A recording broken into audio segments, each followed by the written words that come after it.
to the patient's eardrum. The average length of one's ear canal is around 26 millimetres, so 2.6 centimetres.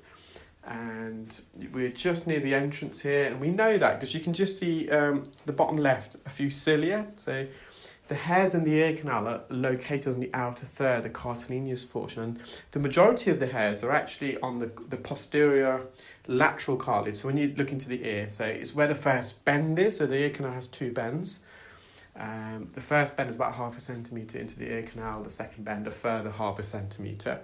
And the hairs are only found in the outer third, so that's where the hair follicles, the roots are located deep in the cartilaginous portion. And typically you can see this is the patient's right ear, so the posterior canal wall is on the left, so you can see that's where the majority of the hairs are. The patient had used a few drops prior to attending. They used hydrogen peroxide drops, and I find that actually turns the wax into almost a mushy consistency, like a wet mud or mashed potato, making it harder to remove actually. Nonetheless, we are managing to slowly bring this forward. So this is the first bend here. So where the left-hand side, you can see the hairs. That's the first bend of the ear canal. And the suction process got blocked there. I'm just trying to give it a little wriggle. So this is the first bend. And let's see if we can also show you the second bend. And the second bend is just here to the right, where we just went past. So that's the second bend. And after the second bend, the ear canal more or less straightens. And that S-bend, that curvature, is an evolutionary trait designed to protect the eardrum from any objects going directly into the ear and then therefore perforating the eardrum. So I've got the blockage out, just a bit of wet wax here. This is considered a spot of wax near the top of the eardrum. We're going to leave that because it's not going to improve the patient's symptoms. It is a bit of a wet, mushy wax anyway as well, so it's a bit harder to suction. And given it's not going to improve the patient's symptoms, there's no need to remove that. So a bit of wax is good for us. And see, nice healthy eardrum. So this is the patient's left ear. There is a bit of an opening just at the top. And in a moment I'm going to use the Jobson horn, but I think initially I'm just using the Zollner suction probe. And so in the case of the left ear, the posterior canal wall is to the right. You can just see those hairs, and that's the first bend. And the second bend is where the plug of wax is, just to the left. You'll see the ear canal there. So it gives you an idea of the architecture, the curvature of the ear. So just using the Jobson horn, because it's that mushy, soft wax, you can get in and behind. So I did manage to remove quite a lot with the Jobson horn, but eventually I did put some olive oil spray in to the patient's ear just to change the consistency, and I reverted back to suction to get it out in a big plug. So just to the left here, that's the second bend of the ear canal.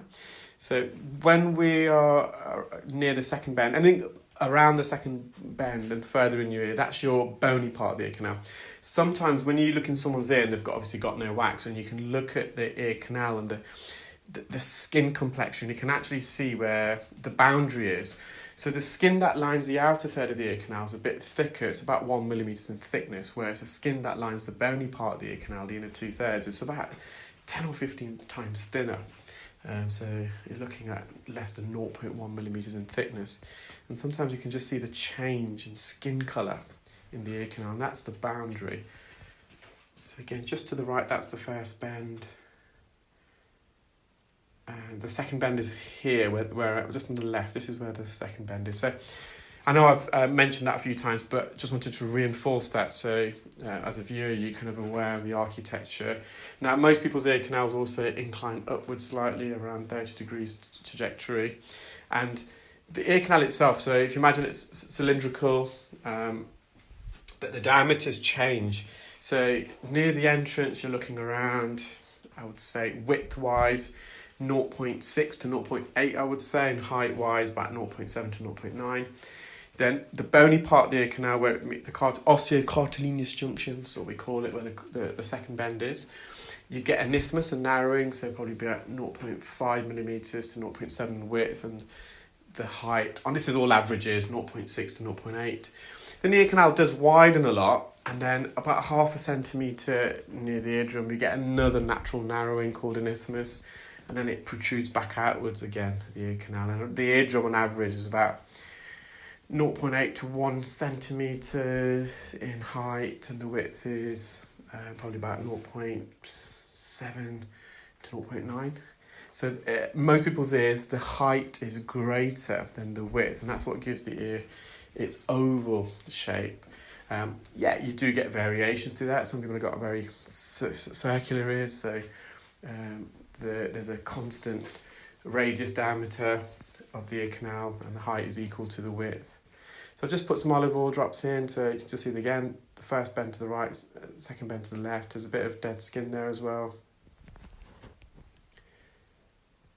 So what I do with the endoscope, I position it just past the first bend, and we stretch the ear to the right, and that straightens the ear canal. You can see that little brush strokes movement. I'm just lifting this gently off the posterior canal wall, and then giving it a little wriggle, squeezing it out of the ear canal. You can see how glossy it is with the oils, giving it a glossy look. Textbook eardrum, you can actually see the patient's incus there. I'm just going to mop up around the edge. So this is just where the cartilage portion is meeting the bony portion, so we can just put a bit of pressure here. It's not going to cause the patient any symptoms. A bit of dead skin as well. A lovely light reflex. So actually here the endoscope is probably 2 centimetres away from the eardrum. We still get a lovely view. Just mopping up near the entrance here. And you can see the annulus there. So the annulus is the white ring around the circumference of the eardrum, and that's a fibrocartilage, and it gives it kind of almost acts if you've got a tent and your tent hooks pulling the strings down on the tent to give it that rigidity, and that's what that annulus does. So the annulus can run from 9 o'clock to around 3 o'clock around the periphery of the eardrum, and it's a thick white fibrocartilage, and it just gives almost pulling the eardrum down, giving it rigidity. I hope you enjoyed that video.